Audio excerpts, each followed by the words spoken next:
might split that out and have so I can see the comments there, and then I can see my running order over here.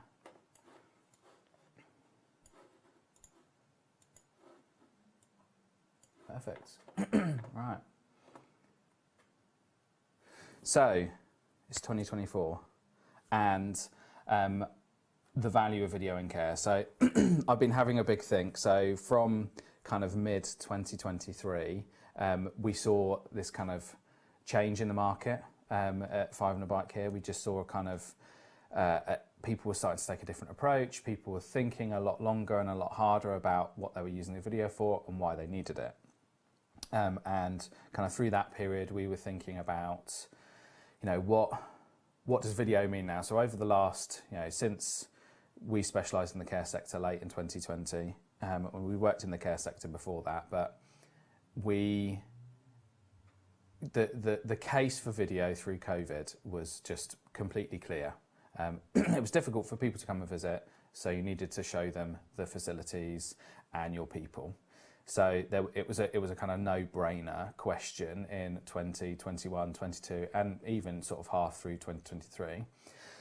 But now things have changed. You know, the COVID restrictions are much, you know, there's obviously no specific COVID restrictions. Obviously, homes still do go into kind of COVID lockdowns and, you know, other types of lockdowns for things like DMV and things like that. But ultimately, it's now a lot easier to allow people to visit. So that the necessity of that kind of video tour as a piece of, and I think probably as a piece of the sales process, it's now again become a kind of a marketing and sales tool rather than the kind of sales tool that it was through COVID. So it kind of really is about thinking how we approach the idea of video differently for 2024, because there's a whole different set of things to think about in terms of what video might, you know, what the value of video is overall.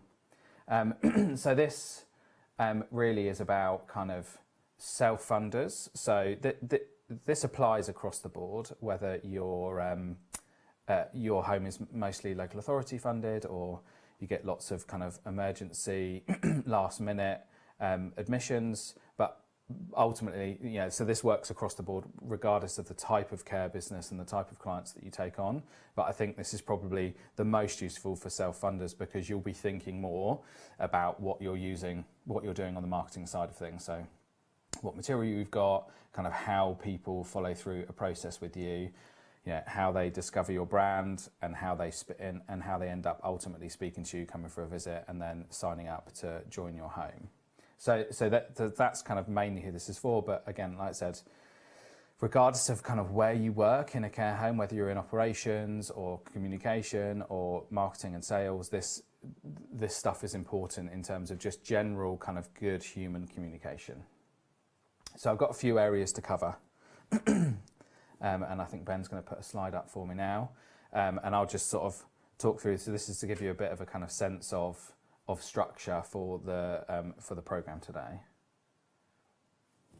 So building trust. So I think one of the most important things that video does is build trust with people before you meet them. It's about creating that weight of evidence, so using all of the tools that you have at your disposal to create a weight of evidence that really gives people what they need to trust you and your brand. Making sure your digital shopfront is absolutely on point. Having an empathetic sales process. Again, it's a really important part of the process. Video gives boosts across the board, so not just sales and marketing, but in all sorts of different areas, videos can help. And then content, which I'll explain more as I get there. So I'm going to go through kind of each area, and so building trust is my first area. I'm going to have a sip of coffee. If you've got any questions, please do let me know in the comments. I assume you can all hear me okay. Be good to know from Alex, if she's watching, hopefully she's watching, what time our special guest is coming. when our special guest can join us, maybe after the phone calls, I think would be good. would be a good time to do it. Right, so building trust with video. It's a really important kind of part of business. Fundamentally is about building trust with your customers. So talking specifically of care here, it's a huge decision for people. It's a really, really stressful moment in their life, and it's really difficult to kind of trust a brand. So there's a whole kind of process that people go through to kind of build trust, and for the majority of people this is not conscious. So people don't go, I need to enter a process where I build trust with this brand. It's done kind of subconsciously. So through a process of discovering the type of content that you have, and going through that process and looking you up will help them build trust with your brand. When they come for a visit, as they go through and do the paperwork, as they read reviews online. So there's this whole sort of process of building trust. We find a lot that when we work with clients and we make films for their homes, that when a prospective customer comes to look around, or their care seeker or their care influencer, when they come to look around, they might say, I saw you in the video or on the website. And there is a huge value in that kind of moment where that person that's visiting sees that person they saw in the video online, or in the photos online, or in the team profile, that there's a huge amount of trust that gets built in that moment, because it kind of validates what they believed and shows that it's true. So video is really good at doing that. Video is really good at kind of setting up that moment so that trust can be built. And and pre-COVID, I have a very kind of interesting kind of story where I post videos online quite regularly, and I met someone through LinkedIn, and we arranged to meet up, and I went to London, went to a hotel to meet them in the sort of hotel restaurant for a coffee, and genuinely it was like, and I'd watched this person online as well, and genuinely it was like when we met up, it was like we were old friends because of that connection we built offline, in the online space. When we met, that relationship was just 5 or 6 stages forward from what it would have been if we just met cold without any interaction. And it kind of shouldn't work. It's a bit, I don't know, it's a bit odd. Can feel a bit unsettling that you think, well, yeah, it does work. And everyone have experienced this to some level, in terms of when you have loads of Zoom calls to someone and then you meet them in real life. Yes, you've never met them, but there is that connection there. I don't know, maybe this doesn't work for everybody, but it works for me very much, where you can have 3 or 4 Zoom calls with someone online, and then you meet up with them in real life at a show, or you make an inquiry, and then there's a real connection there. That relationship is not brand new, that there is that build. So building trust really does work in terms of just that ability to connect with somebody before you meet them in real life, or before they interact with your brand in real life. I think it's really important. That's why we do a lot of this stuff with Five on a Bike, and this feels kind of a bit odd, sort of confessing this in real life, but ultimately, we create content and make videos because we feel that it helps us build connection with our clients, right? And there's people here, and I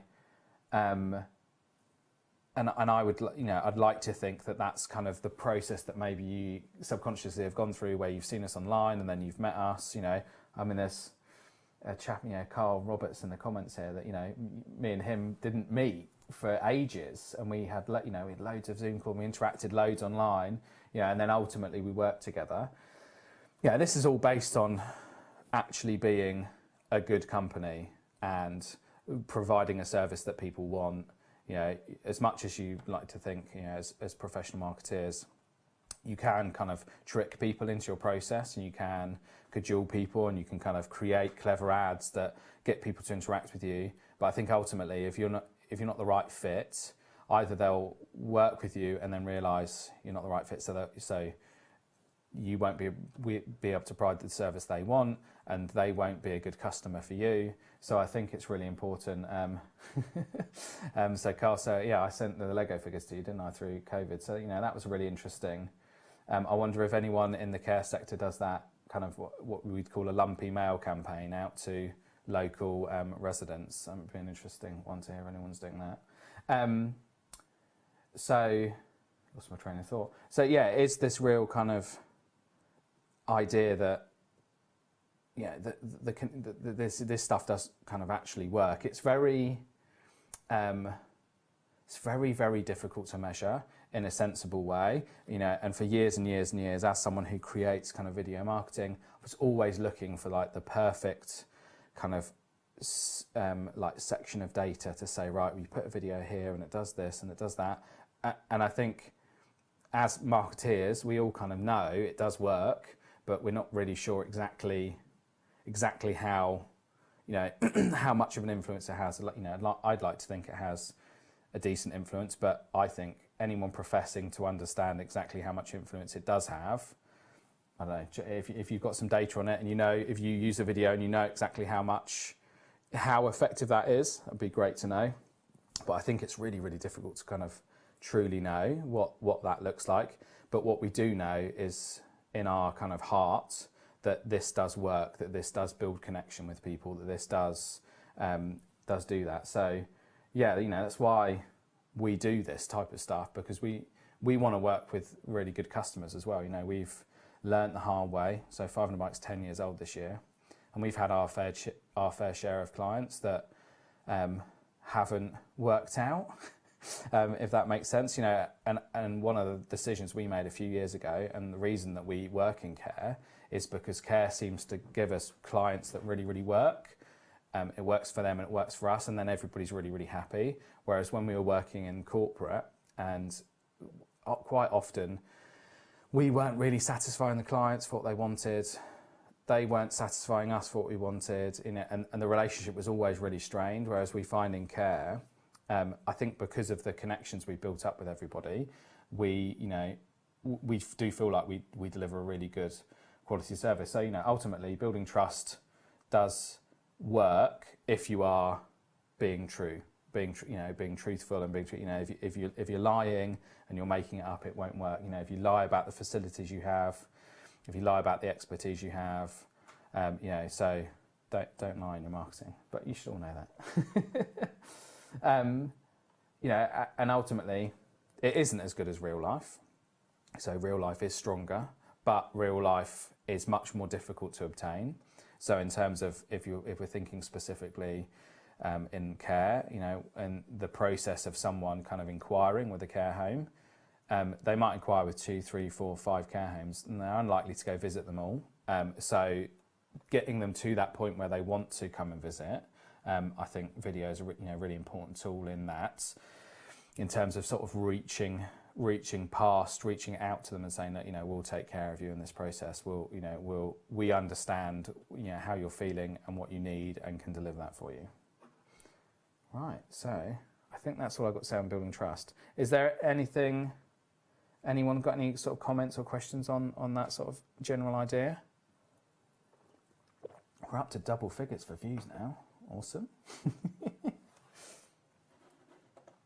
I'll just wait a second, because I guess ultimately everyone's a few seconds behind me, aren't they? So I ask a question and I've got to kind of leave a bit of a gap to kind of hear what everyone's saying.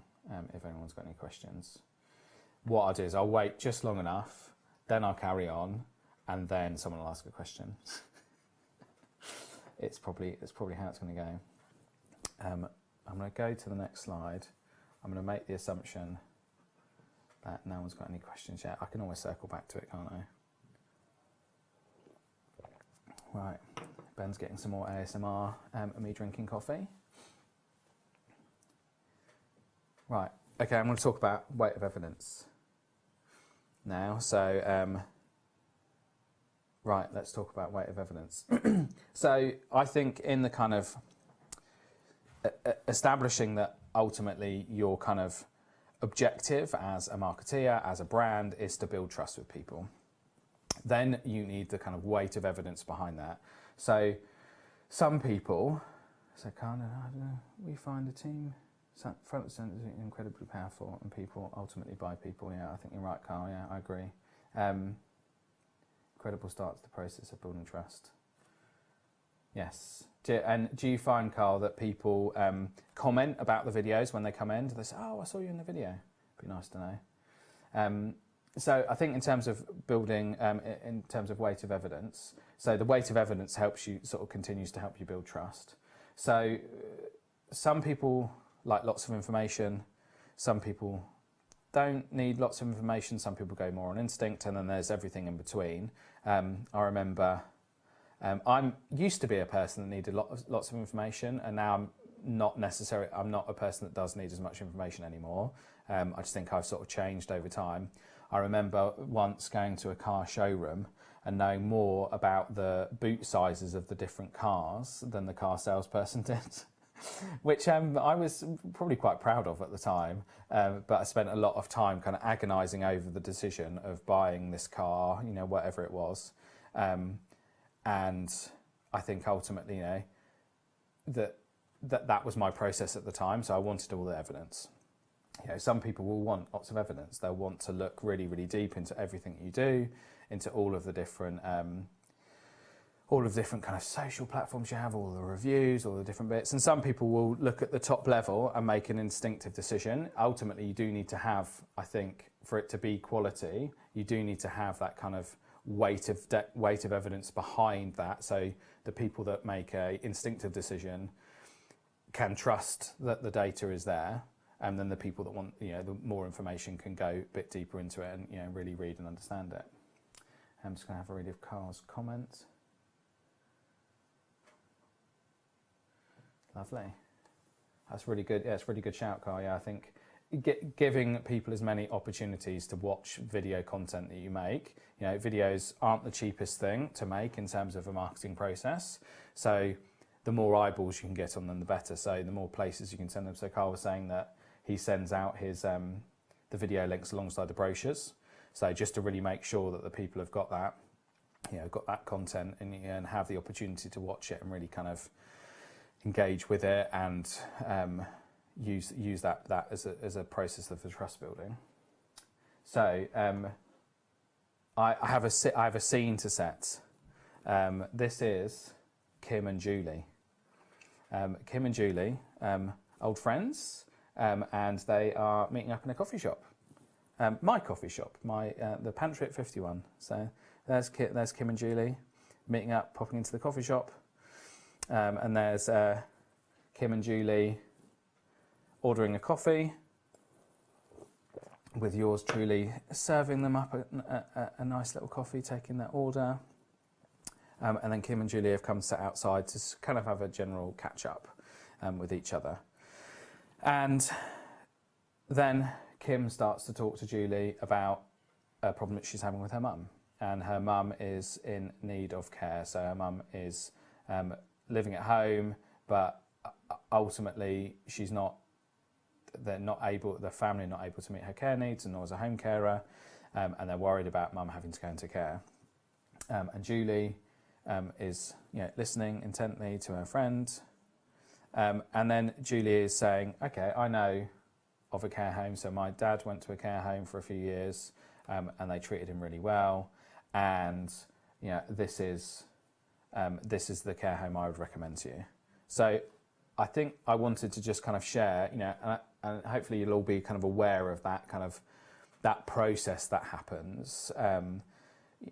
Word of mouth is the, across the board for majority of businesses, the key, you know, the number one referral kind of how you get business through word of mouth. So this is a kind of example of how that conversation might happen. And then they'll move on to the digital shopfront. So I've actually got quite an interesting kind of link to share, which I will share in the comments. We share a link to this website, which is from Trusted Care. And there's some really interesting data on this. Yeah, I think if you're in care marketing, have a proper read of the whole thing. But sort of 3/4 of the way down the page, there is a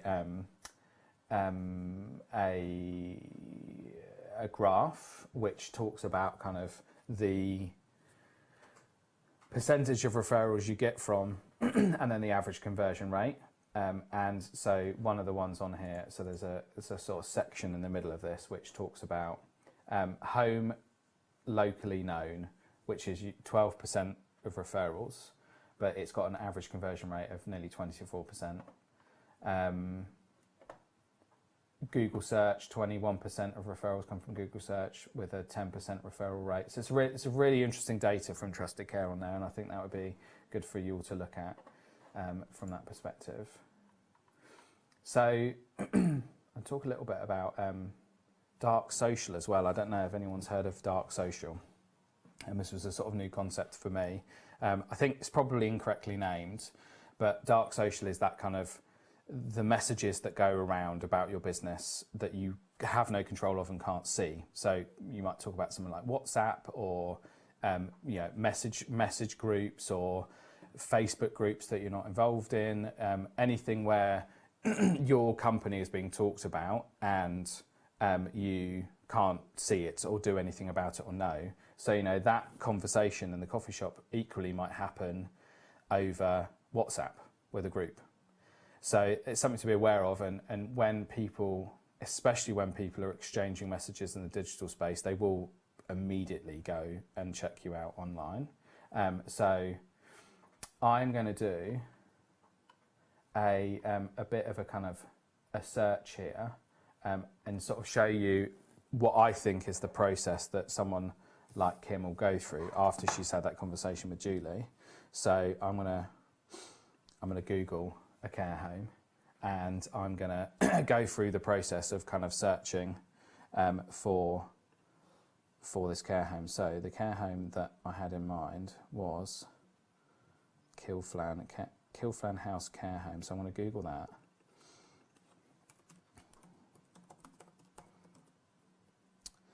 So after Julie, do you want to show this on the screen, Ben? After kind of Julie and I might do that and let you see it a bit better. After Julie and Kim have had that conversation, Kim's going to go and have a look online and check out the care home that Julie mentioned.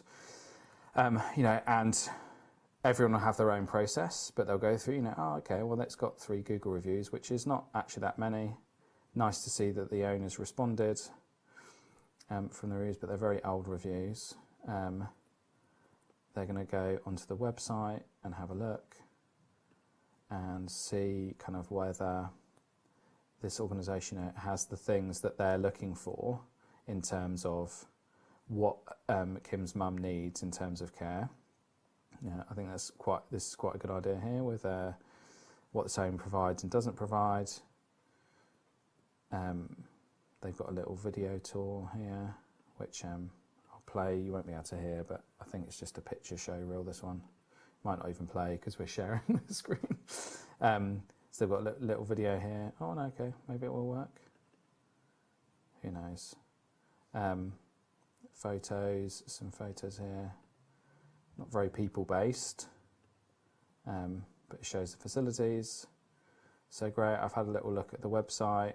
They've got their CQC report up here. They've got their care home.co.uk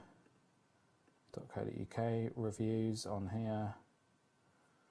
I might go check out the reviews. I'm the sort of person that likes to check out the bad reviews. It doesn't look like I have any bad ones. You check out the reviews, and you'll read up, and you'll start to use this to kind of make a decision about what your whether you're going to make an inquiry or not. So just because your friend has recommended you doesn't necessarily mean you'll definitely make an inquiry. And I think this is a big gap that lots of care organisations, they go, oh, well, we just get loads of word of mouth referrals. People will still go and check you out. online. They'll still look you up and they still will see what you look like online. Do they have a Facebook page? Yeah, is your home posting things regularly on Facebook? Posted a thing a couple of days ago. You know, they might even go to the length of kind of following the home for a while, or make an inquiry about a brochure or something like that before they ultimately reach out and connect with you. You know, I think we have to bear in mind the process that people have to go through to get to the point where they are selecting. You know, and this is sort of specifically talking about kind of care when someone has quite high care needs. Specifically making the decision to kind of make that inquiry is like hugely like difficult for people, right? Like once they pick up that phone or send that email, it's not that there isn't a logical process that happens here. I don't think like that. You know, it's a really emotive process. They might go to and from the website 6 or 7 times before actually building up the courage or finding the time and space to be able to kind of make that phone call.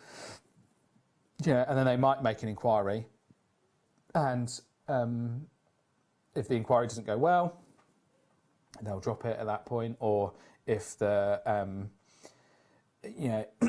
they might say, okay, yeah, I'll think about a visit, and they might not show up, and it might not necessarily mean that they don't want to do it. It's just a very kind of emotive, in-depth process for people. So I guess kind of my overall point with this is that your digital shopfront's got to be on point, and you've got to have kind of everything. Yeah, I think it's a really good point, Robbie. Like, well, I think for most people, they won't, you know, they'll have no idea.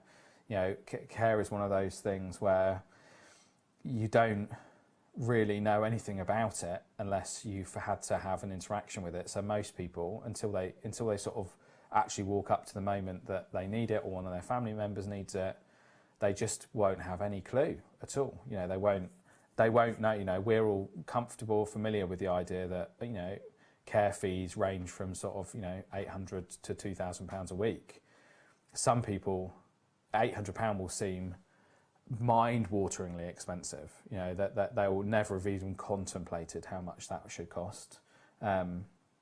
Yeah, they'll just have, you know, no idea. So I think that the idea that there's a linear process that someone kind of makes the decision and inquires is not going to be kind of correct in that assumption. I think most people are going to spend a lot of time kind of rolling around the decision, and, you know, and I can see this from sort of both sides of being someone who kind of sells to people, and then someone who buys. So through the coffee shop, we have a lot of suppliers who approach us to buy things, and a lot of the time, like I want to talk to them or interact with them, and I don't want to say no, but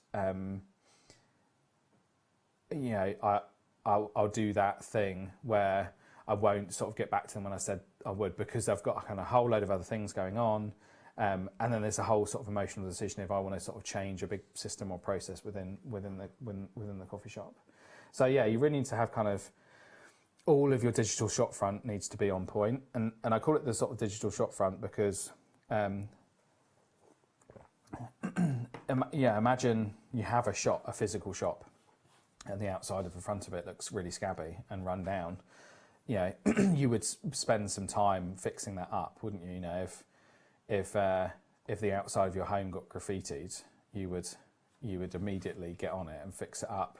I think the digital shopfront is just as important. So making sure that your website looks good, is quick, works on mobile, making sure you're set up on Google My Business, making sure you've got reviews, you know, that they're easy to find for people, the good, the bad and the ugly. I think a bad review is a bad review, right? It's not a lot you can do about it in most cases. If someone's posted a bad review online, you've just got to kind of run with it and hope that as an organisation you can learn from it, or you can reply in a cohesive way that gets across your side of the story.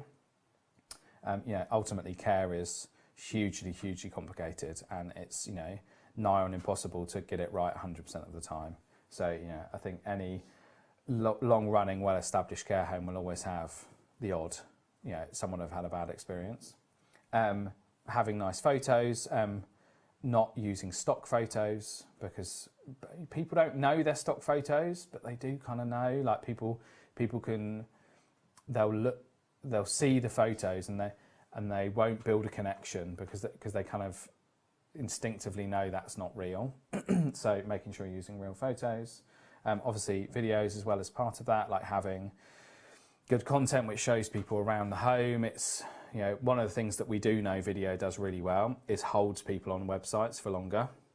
So I used to work with a big care brand, and they gave me the privilege of being allowed access to their analytics, and every single page that we made a video for had double the review time of light went out, Ben.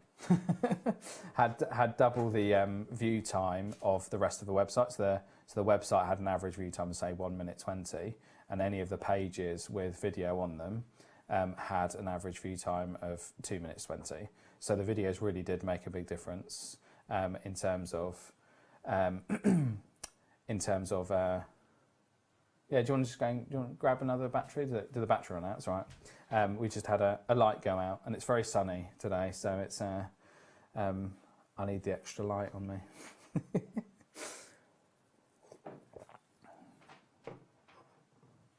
Yeah, obviously you have to have your CQC report on the website. I would think about having supporting information with that as well. If, for example, you don't have an ideal CQC score, I think you've got to post it there. I think next to it you should have what you're doing, why it happened, what your plan is to get a good score, because now it can take quite a long time to get an updated score.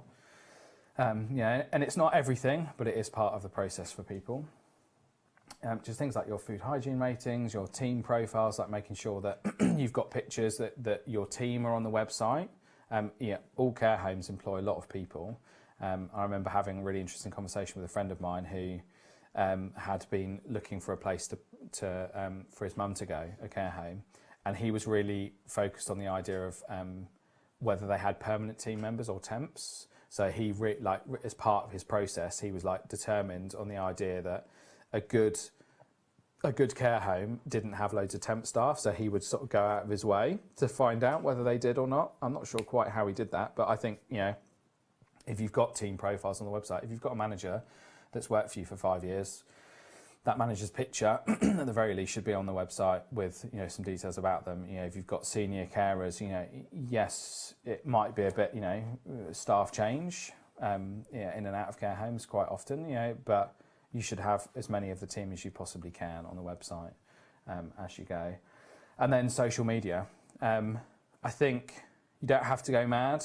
I think social media is a whole sort of different area in terms of content, but you should have something that looks vaguely alive. So even if you can only bring yourself to post once every fortnight, at least it's something. At least when someone goes onto the profile and they scroll down, they see some sense of activity, some sense of that you are operating. I think the power of social media is that it has this kind of informal feel. So it kind of stretches past that kind of formal, the formal website, the formal reviews, and gives people a way to kind of make that connection in there. And they might not inquire straight away. They might follow you on socials as part of that. Right, where are we? Oh, I'm running just about on time. Anyone got any thoughts on the kind of digital shop front and anything that I've missed or things that you would add on there? I think I didn't mention brochures, which Carl mentioned. Anyone got any sort of hints or tips they want to share about kind of how a good website or how what you're doing in terms of digital shop front from there would be lovely to hear. If you've got any thoughts on that to share. With social media, I think it's probably wise just to pick your poison and say, right, we can do one platform, say for a care home, probably Facebook. We can do one platform well. We can find a social media champion in the home, maybe a sort of mid-level employee who has some digital skills. and give them the mandate to make that. So yeah, anything else on digital shopfront would be interesting if everyone's got to share. Some interesting data to share as well. That so I talked further to Mark Walford about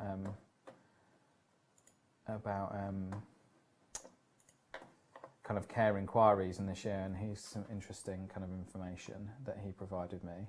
So I said anything. So following that 2023 report, I said, "Oh, anything new come up?"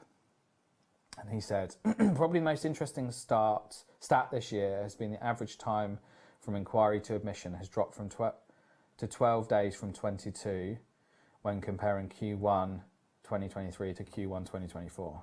Okay, I'm going to say that again because it's a lot of numbers. So in Q1 2023, it was 22 days, average time from inquiry to admission, and in Q1 2024, 12 days. So I don't know whether that reflects what everyone's seeing, but that would be, that's quite an interesting. And the biggest drop has been self-funders who have come down from 23 days to just 13 days this year.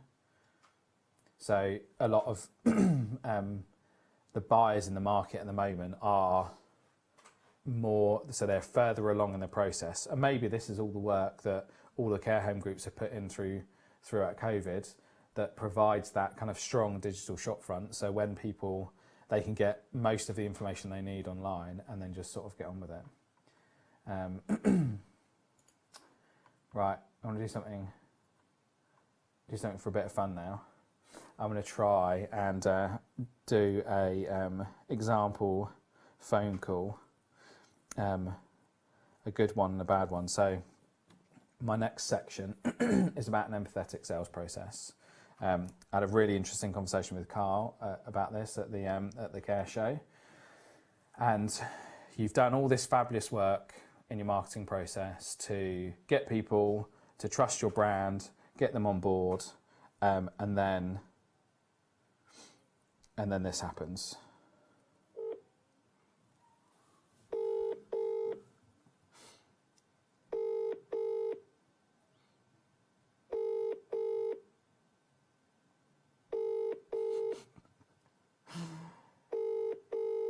Maybe Alex isn't looking at her phone.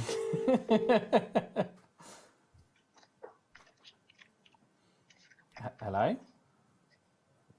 Hello? Hello, can you hear me? Oh, hi. Hi, is that Ilflan Care Home? Yeah, it is. Hi. Oh, hi. I just wanted to ring up and have a chat with someone about kind of my mum and her having to maybe needing to come into the care home. Oh, okay. Well, to be honest, the person that you'd probably need to speak to, they're actually on their lunch break. So can you just maybe call back later? Oh, all right. Okay then. All right. Okay, thanks. All right, bye. Bye. Bye.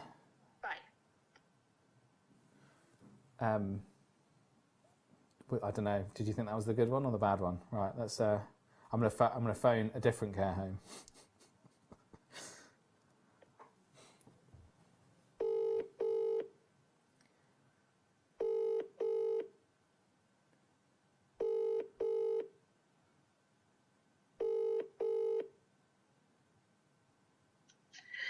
Hello, Alex speaking. How can I help you? Hiya. I just wanted to have a chat with someone about my mum coming into the care home. Yeah, absolutely. What would you like to know? I guess I've been sort of looking up online, and mum's really poorly at the moment. I just wanted to sort of chat with someone about kind of what your home can provide and things. Yeah, of course, absolutely. So I'm not too sure if you've seen our website, but we do provide quite a few things in the home. So we have residential care, nursing care, respite and short stays, recovery from post-op or after illness, Parkinson's and palliative care. What is it exactly that your mother would need? I don't really know. I guess it's she's just quite poorly at home and can't really look after herself properly. I just wanted to sort of have a chat with someone and maybe, I don't know, I suppose arrange to come and see the home and see what it's like. What's your job there? What do you do?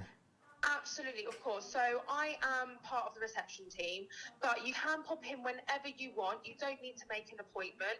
Just pop in, say that you'd like to have a look around the home, and either myself or another member of staff can show you around, and we can always have a discussion with your mother as well if she's up for coming, but totally understand if she's not. But like I said, you can literally just pop in whenever you want, Monday to Sunday really. Oh, okay, lovely. Well, okay, thanks for your time. No worries. Well, if you need anything else, give me a call, but you can also drop us an email if needs be as well. Okay, thanks. Lovely. Well, have a nice day. Okay, bye. Bye. So much better. But obviously Alex didn't remember to collect any details from me, so should we have a disciplinary with Alex after this? You know, obviously we jest, but we have worked with care home groups before who have made content for their, like, internal comms content for their teams to say, please answer the phone in a way, you know, if you haven't got someone who's dedicated to answering the phone, please answer the phone in a way which helps build a connection with people. Like, you know, ultimately you need to sort of care, and you can put a process in place there, you know, and I'm sure a lot of you do have that process in place, but, you know, like I said, if you can do all that hard work on the digital marketing side, and then if the sales process isn't on point, you've just undone all that hard work immediately. So just making sure that process is empathetic, is understanding, is, you know, the phone is answered by people who've got the time to deal with that, you know. So if you do have to put that through to an external agency, you know, to deal with that initial inquiry, then I think that's a good idea if you can find a good quality one that does it in the right way. So yeah, I think that's a kind of really interesting part of the process that people often forget.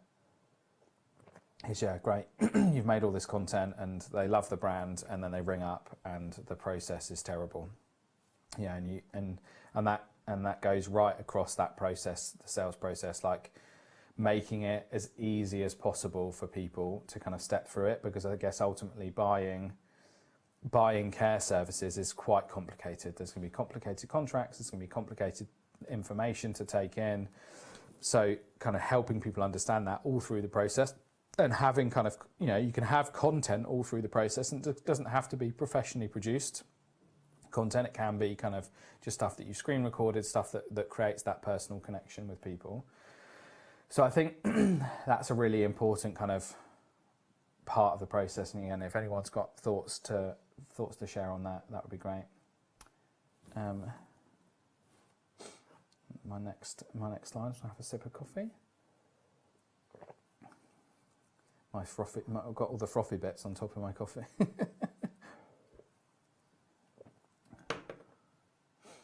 have a bit of water as well. I think now would probably be a good time to bring through our special guest while we talk about boosts all round.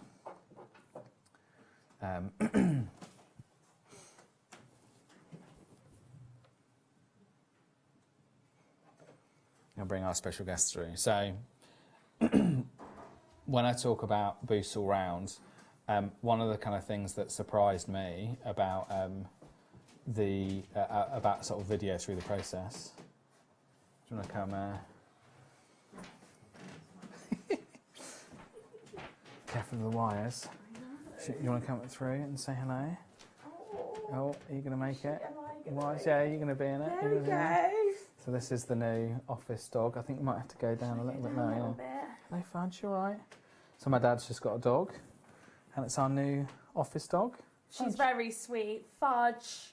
She's just been a bit crying this morning, but she's actually okay if she is held permanently in your arms or looking out the window. Yeah, so very productive morning then. Yeah. Very productive morning. But what can you do? You've got to make her happy. Yeah.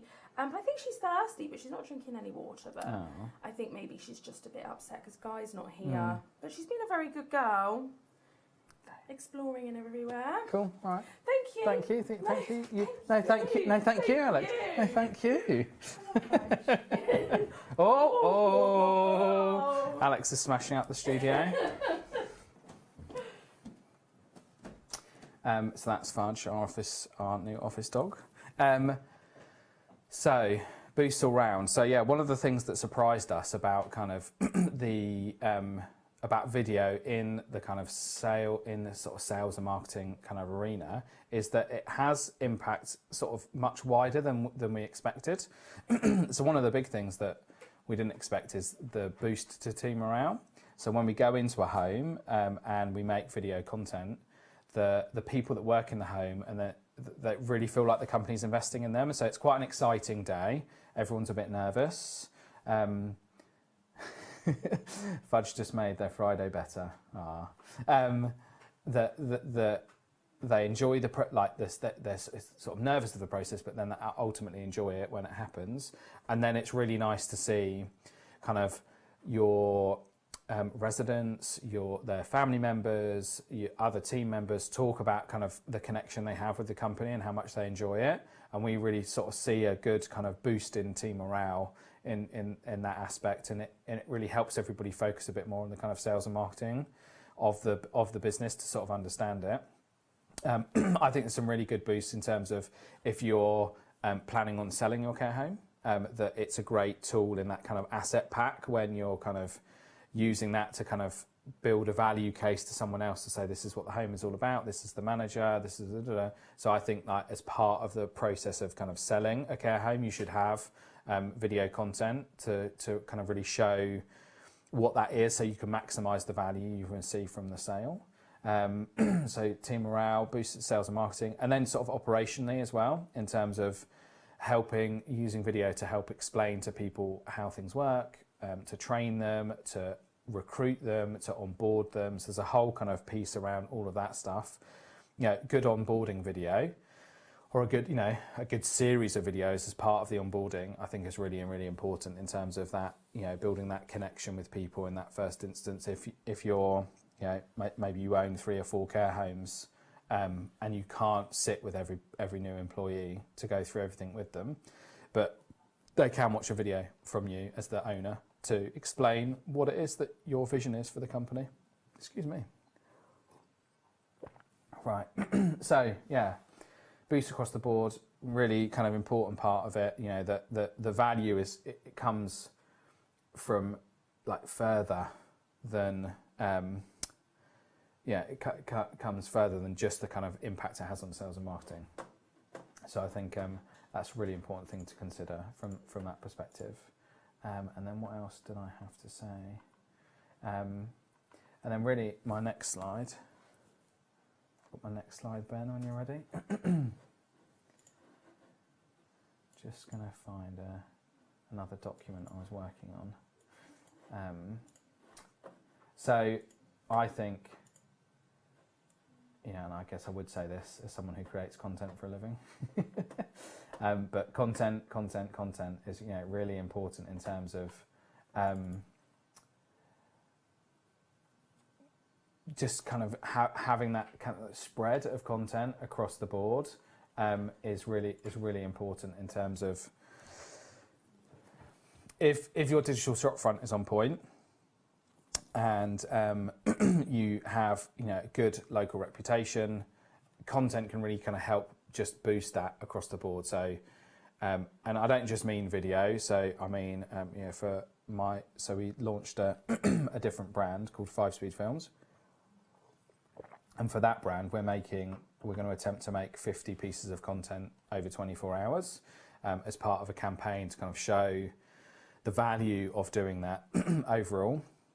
So I think you should be thinking in terms of sort of campaigns and content rather than kind of just, let's make a video or let's do a photo shoot. You should be thinking kind of holistically about your content.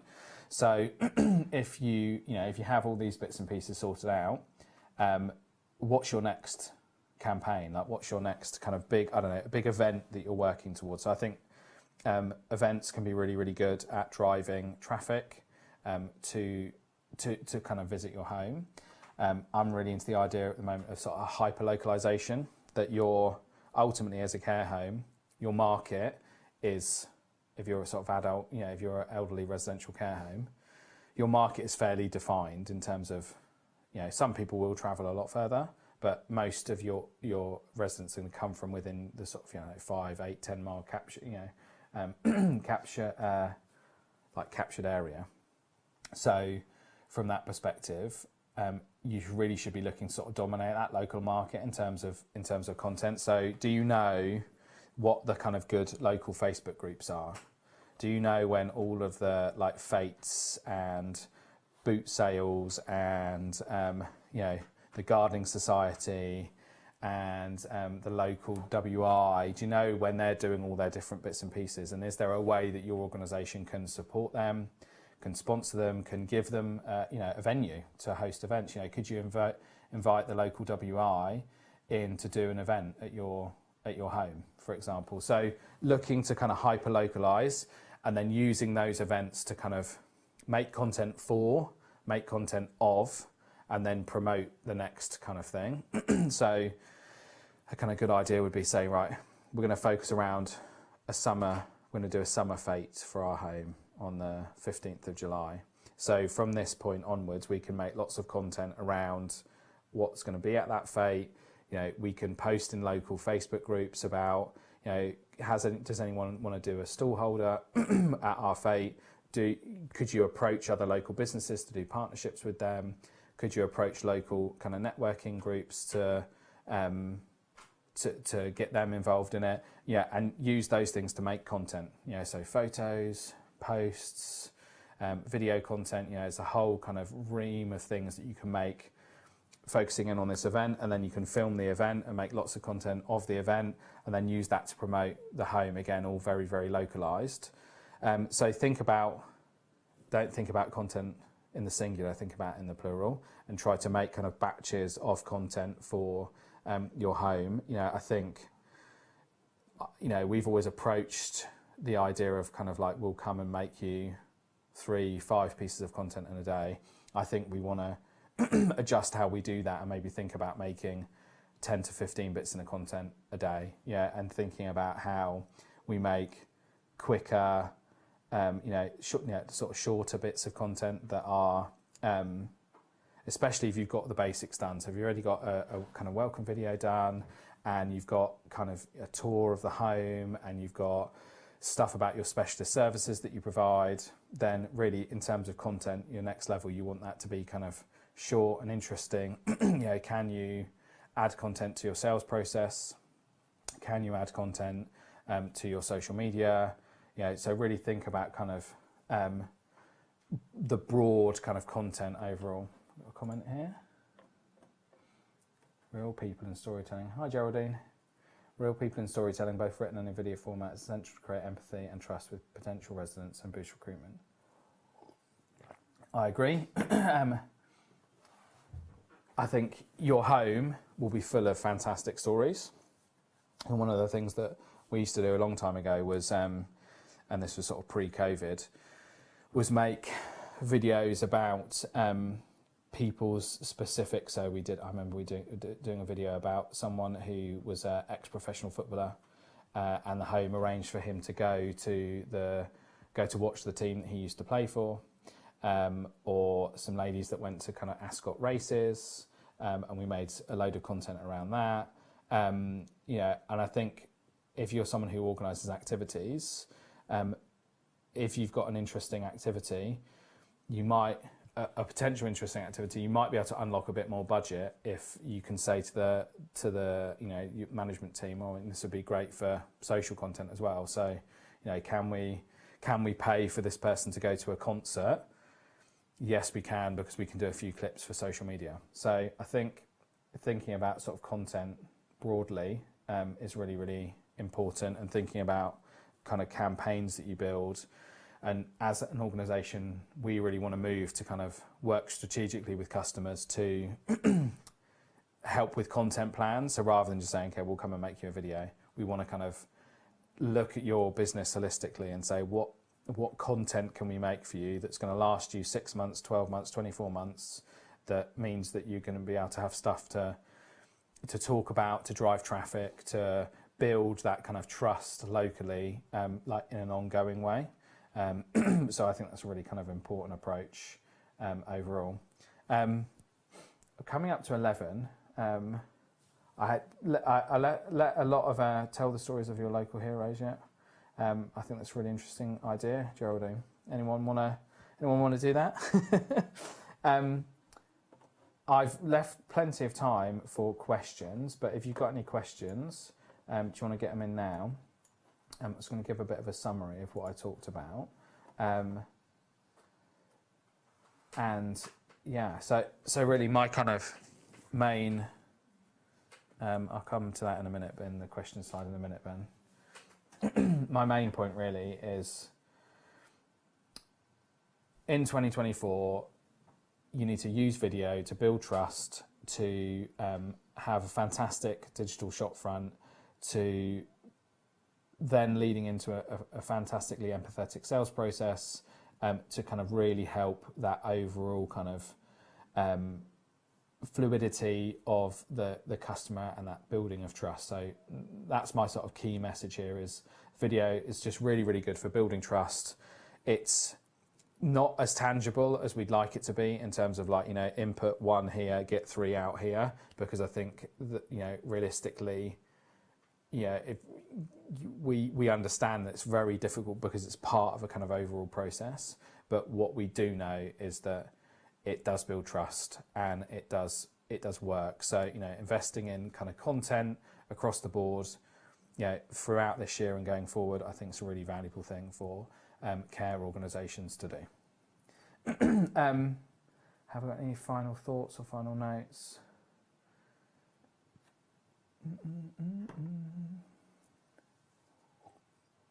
A question that comes up quite a lot is when should you pay a professional to create videos or do it yourself?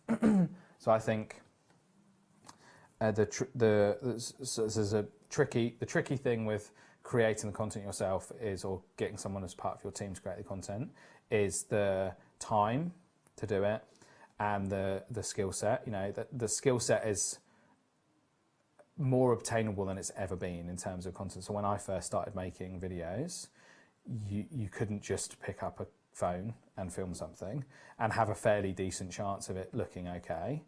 You had cameras with tapes in them and you had to capture things on computers, and it was very, very difficult to do. Whereas now that kind of function is a lot easier.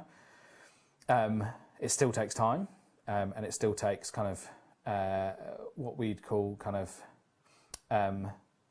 like creative experience to kind of know like kind of what to shoot and how to move to make it look good. But I think ultimately if you have a little event where some of your residents play bowls in the back garden and you can take a couple of pictures of it with your phone or a little video, you should do that. You should be actively looking for opportunities for content.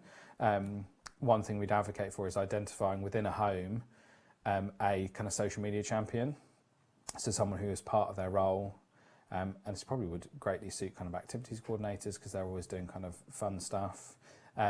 Identify someone who could be doing that as part of their role, could be taking a few pictures. It might only be a piece of content a week. I don't think it has to be a lot.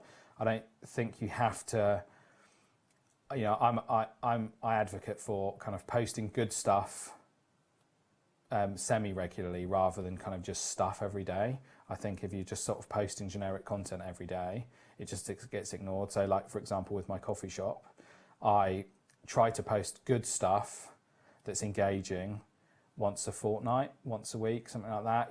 I don't put too much pressure on myself. Otherwise, we end up sort of posting 3 or 4 times a week, and it's just sort of pictures of our sausage rolls or something like that. And it doesn't really, I don't think it really kind of helps. And I think if you do one good bit of content, you're going to get the reach that you would with 4 or 5 bad bits of content. So think about that.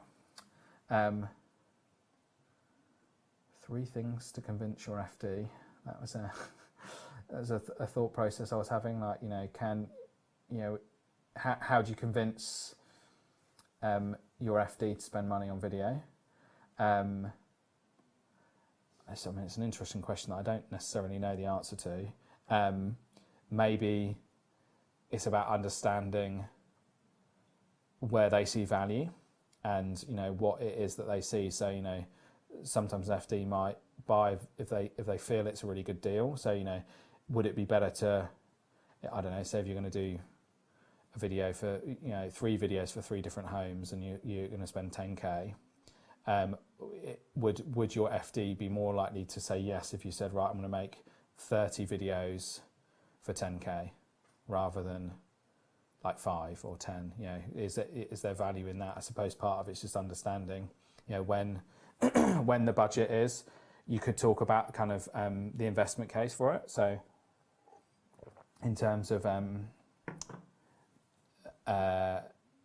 you know, where could this be stored on the balance sheet? You know, I think there's an argument to be had that videos could go on the balance sheet of an organisation rather than necessarily in the P&L. I'm happy to talk in a bit more detail about that if anyone wants. But yeah, if anyone's got any questions, it'd be good to know, and I can cover off some questions and then we can wrap up. I don't think we're getting any questions. I think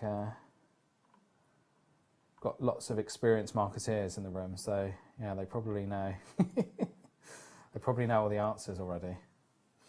But we'll hold out for a couple of minutes for some questions.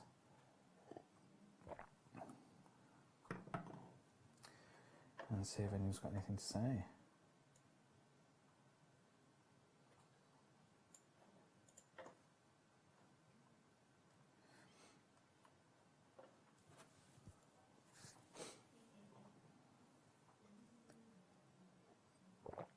So sitting in silence. I don't think I can sit in silence. I have to play music in the background, don't I, Ben? When I maybe I should play some music. Oh, we might get copyright striked if I play music in the background on YouTube Live.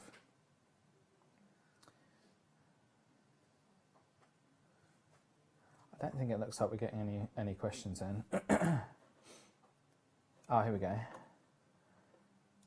What are you most excited about for the future, York, and how will AI support care homes in video production, for example? Okay, so AI and video production.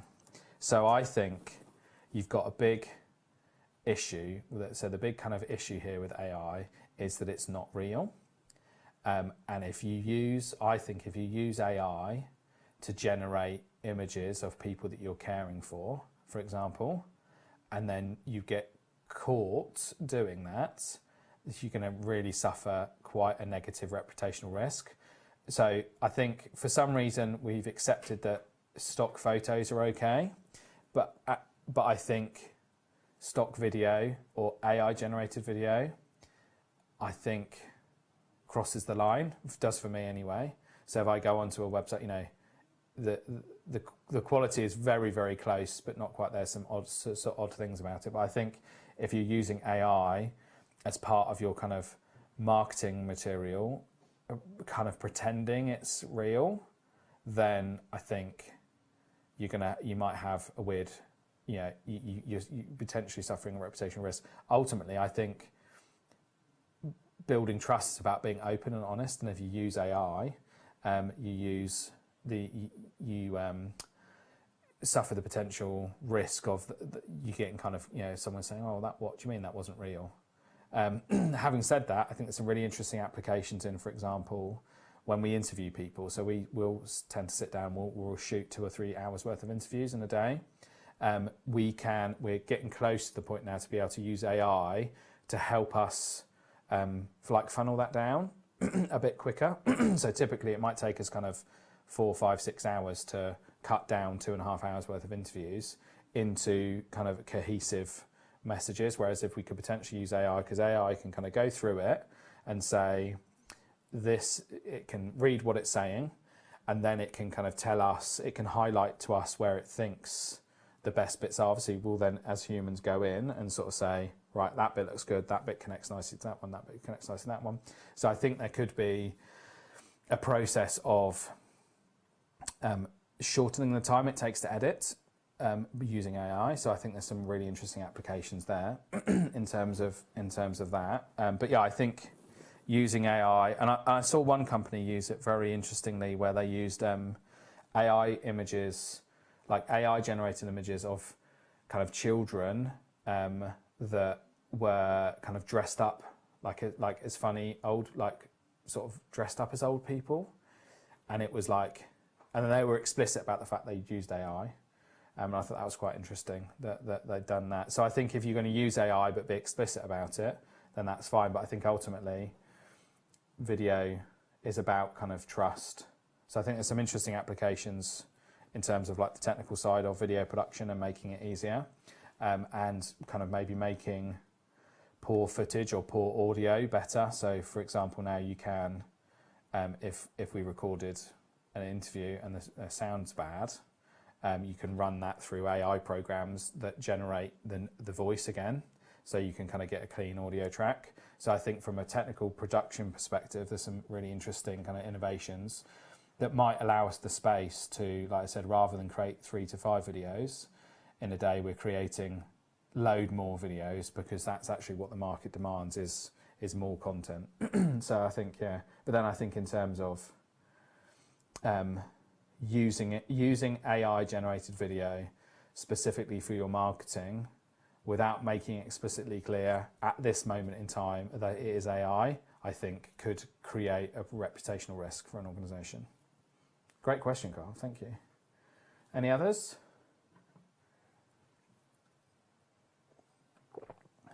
Is anyone using AI at all? You know, I know a chap that runs a copywriting company, and one of his clients is in healthcare, and one of his clients is absolutely adamant on the fact that they're not going to use AI because they want the content to be sort of truthful, and also compliant. So, you know, in healthcare, there's definitely a sort of a slice of compliance that needs to go on in terms of that. But I'd imagine that an AI could potentially be more compliant than a human. But yeah, I do think it just comes down to, is it you? Like if you've used AI to write a blog, you know, I use AI. I use sort of ChatGPT to kind of help me refine things or help me with ideas. Like I used it to help me write a article for my local newspaper about the coffee shop, and what I did is I wrote something, put it into the AI, it rewrote it for me, and then I slightly refined what I'd put in initially based on what it said, and then used that. So I just used it as a kind of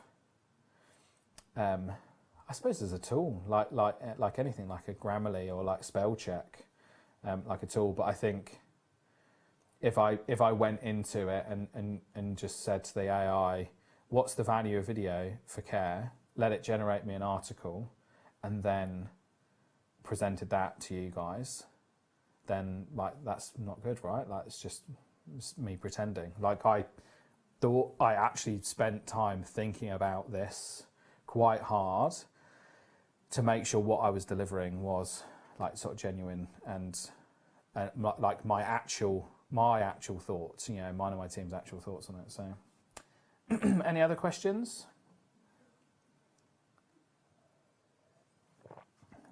Love to hear if anyone's using AI. I know we have a story writer in the room as well, who I'm sure doesn't appreciate AI. Yeah, it's only as good as the detail you give it. Yeah, I mean, I think apparently sort of AI is getting to the point now where it's read everything, and some of the AI companies are trying to buy like book libraries and things like that, so they can feed it with more information, and they're going to start sort of feeding it with AI stuff, and then I think it's going to, you know, there's potential it could sort of eat its own tail, but we'll see. Right, well, if nobody else has got any other questions, I think I'm going to wrap it up there, and thanks for joining me. I hope it was useful, and I hope you took something away from it. Just wait and see if there's any more questions coming in, but yeah, fab. All right, well, I'll leave it there then. thank you very much for coming, and it's been fun. I've had fun. I hope you've had fun. Met the dog, seen some funny pictures. Always say please and thank you to the AI. Yes, I will. Right, lovely. Great to see everybody. Well, I haven't seen you, but you've seen me. I will see you again soon. Thanks. Bye.